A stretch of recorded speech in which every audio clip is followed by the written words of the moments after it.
What's going on, YouTube? Exit 56 Bullet Camp here. Just doing a little video today, early in the morning. I think the date is like April the 4th. Pretty much staying in, trying to stay away from this coronavirus. So I figured I'd do a little video of the dogs.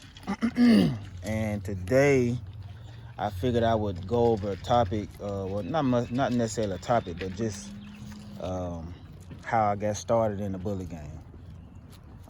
So I'll just go ahead and jump right into it. I'm gonna make a long story short because it's a long story, but it's short. We'll make it as short as possible. So I got a pit bull from a guy named D, who I also got Marley from. And I think that was around 2012. I was working at this license place, and a girl named Shumpert, I was telling her about my pit bull. We was working on computers, of course, so she was like, yeah, I just got a pit bull myself from my neighbor. Showed me the pictures of a pit bull, and she was like, but I really want a bully. I'm like, huh, what's a bully? So she pulled it up on Google. I forgot what picture it was of the American bully that pulled up, but she showed me the bully, and I was like, dang, that looked like a pit, but just thicker.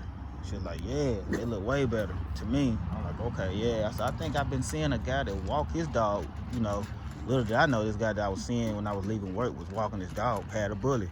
And I used to talk to him. And I didn't know what the dog was, and I never even asked him. I just automatically assumed it was a pit. So anyhow, 2012, I'm, studying bullies, looking for bullies, just, trying to study the bloodline, trying to find people to link with, to show me what I need to look for, because I have never bought a dog before I bought that pit.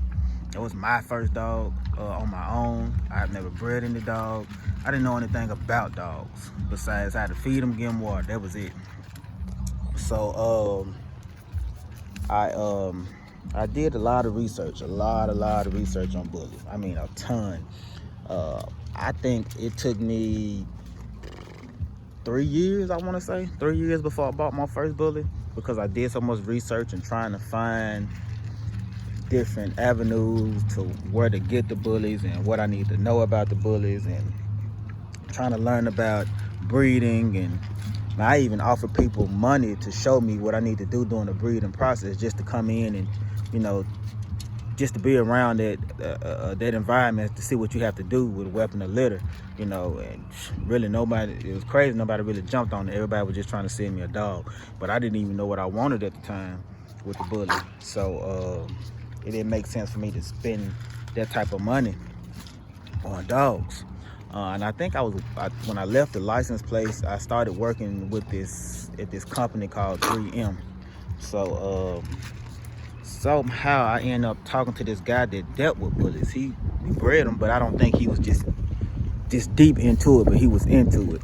So I learned a lot from this guy. I forgot the guy's name, but he told me where I need to start and how much, I need to pretty much be looking to spend since I was just starting.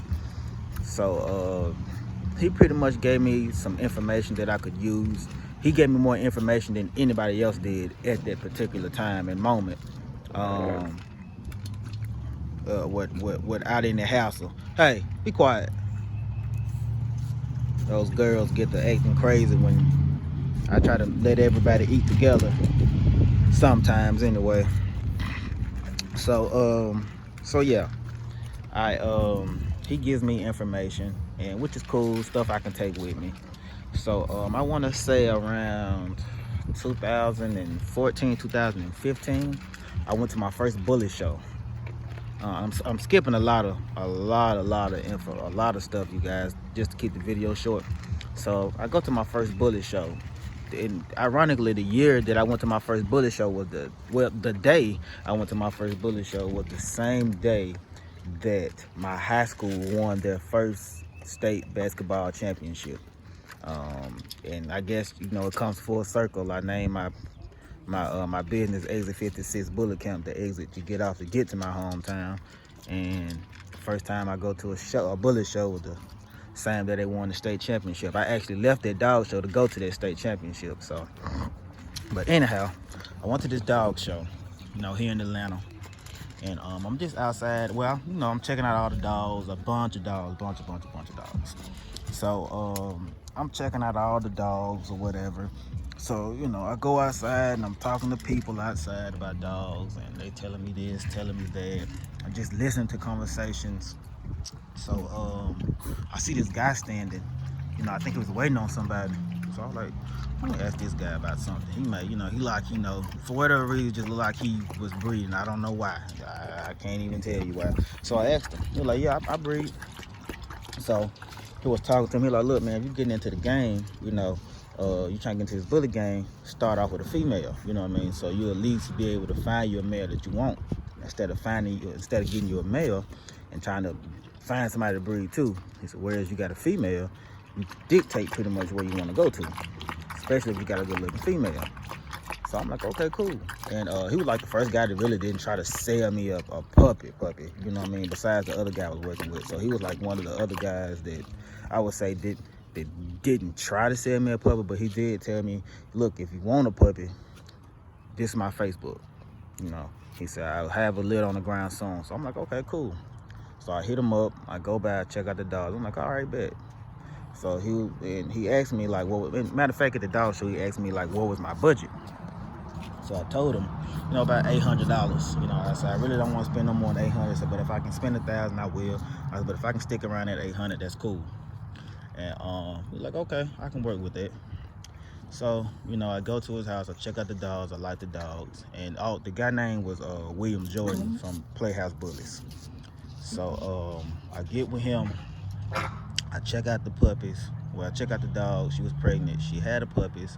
At the time, there was no Cash App, I don't believe. But if it was, I didn't know about it.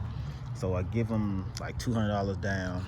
And like every time I got paid, I would send him like $100 through Walmart. So he told me, hey, look, when it get to $600, just hold the last 200.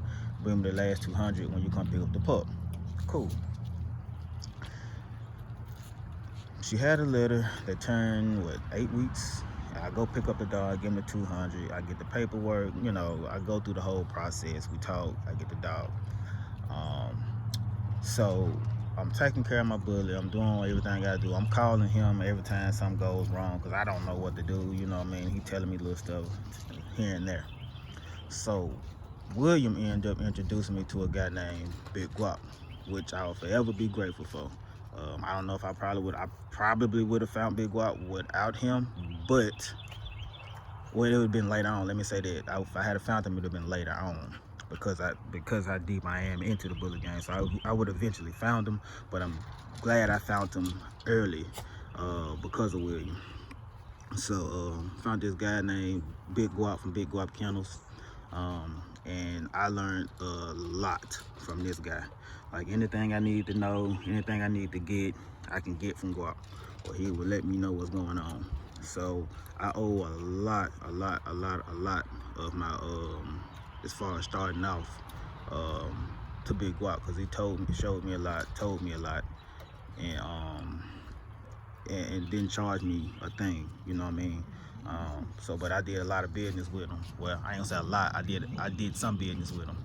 So and I appreciate him for that. So I move on. I get this dog named Diva from down the street. It was crazy. I had a neighbor down the street that dealt with bullies. Didn't even know it at the time. So he seen my bully.